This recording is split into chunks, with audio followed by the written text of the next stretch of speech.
Hello everybody. Today, I would like to introduce a project I have been developing over the past few years, a visual simulation of spontaneous urban generation. Since 2022, I have dedicated several hundreds of hours to this system, iteratively developing it from entirely handwriting code to AI-assisted development, and recently to a code base largely generated through AI. What is the core philosophy behind it? We often perceive cities as the products of deliberate top-down master plan. However, when viewed as a complex system, the vast majority of urban behaviors are fundamentally emergent and spontaneous. The localized choices of merchants establishing shops, residents constructing homes, shopping and seeking leisure are driven by minute, decentralized actions over time. These actions are not purely random. Rather, they're strictly constrained by their contemporary environment.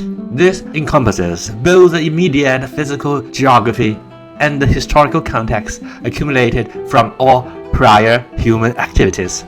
Consequently, each individual action feeds back into the system, altering the parameters from future actors over long periods. These cumulative consequences give rise to the organic structure of cities, particularly those of the pre-industrial and pre-planned economy eras. The simulation aims to demonstrate this exact process, how structural order spontaneously emerges across time in the absence of centralized master plan, thereby deepening our understanding of urban dynamics. Naturally, the validity of such a simulation depends entirely on its mechanistic design. Modeling complex systems is notoriously difficult. Even the simulation of fluid dynamics can overwhelm your computing resources. Yet, an urban environment represents a system order of magnitude more complex. Therefore, the framework requires both strict alignment with real-world laws and a high degree of abstraction, because introducing any additional variable increases computational complexity exponentially. The system demands a highly distilled framework of foundational mechanisms. And what are the mechanisms?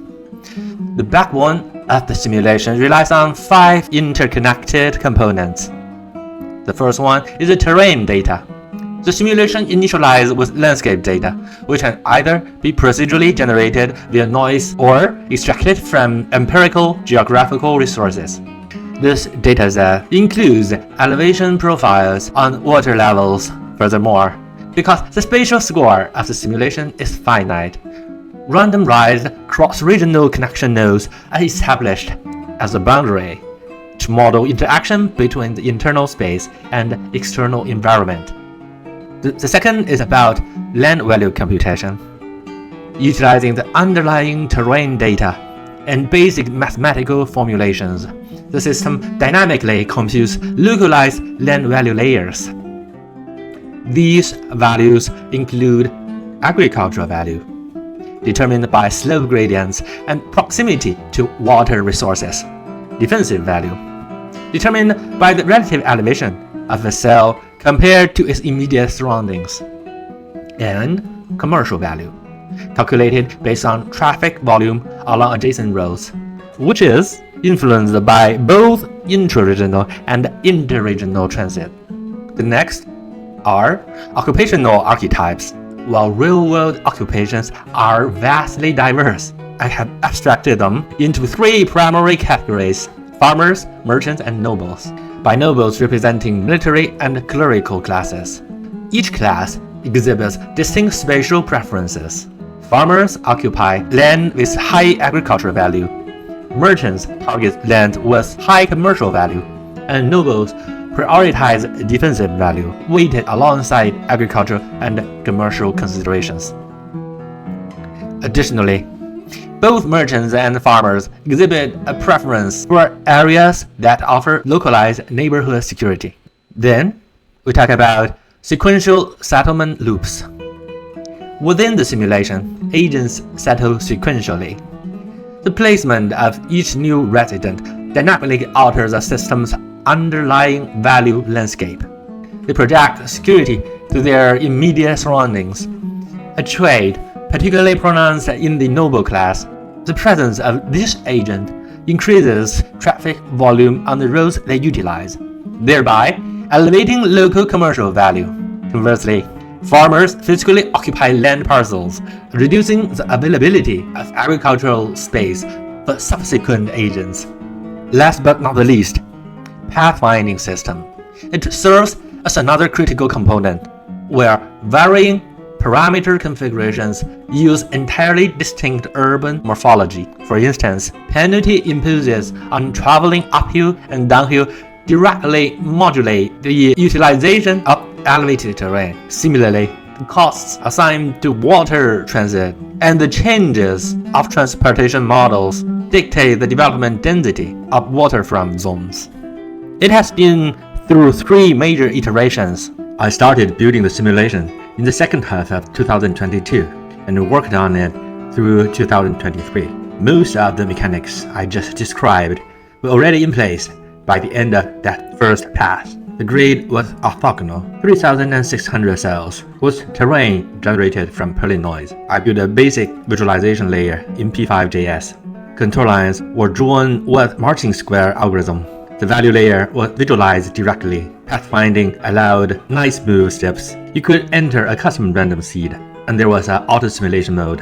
Actually, I tried drawing city walls with convex hull, but it didn't really work. The interface was rough enough. I was basically the only person who could read what was on screen. I put the QR code linking to iteration 1 below.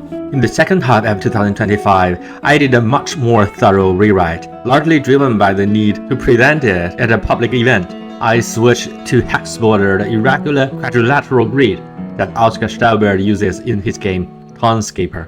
The nice property of this grid is that it produces a visually varied shape even on a small map with a limited asset library. It kills the sense of repetition. I introduced a physical sandbox. Viewers could dig into the real sand to reshape the terrain. A depth sensor picked up the changes, generated raw terrain data, and fed it into the simulation. The simulation itself was projected back down to the sand. This version was exhibited at the Media Commons at 370 J Street in New York in late 2025, and people really got into it. When there's no sandbox available, the web build falls back to a set of preset maps.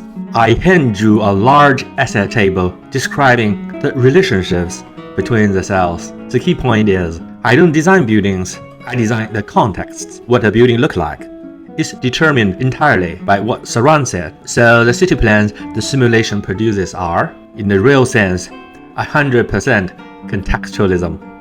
I think that's an interesting property in itself. The interface moved closer to a game with some hooks for player interactions.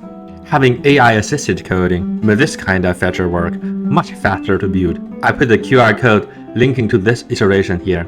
Starting in April 2026, I spent another week on major overhaul. The whole thing went from 2D to 3D, rendered in Three.js. The advantage of 3D is that you can read the terrain and the building massing much more intuitively. I hand-built a 3D asset table derived from the 2D table from the previous iteration. So the design work was fairly direct, just labor-intensive. I did a few new mechanics, like building bridges across the river. The QR code linking to this iteration is put here.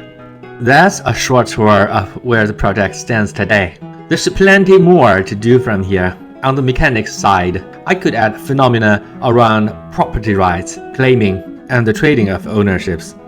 The current version also leans pre-industrial in its transportation model, so it will be interesting to layer in modern modes, subways, highways, and so on. On the visual side, there's room to push the art with more sophisticated procedure generation techniques and a richer asset library. This code is fully open source. If you are into urban history, mathematical modeling, or procedural generation as a form of art, leave a comment, get in touch, and come build on it with me. Thank you for your time.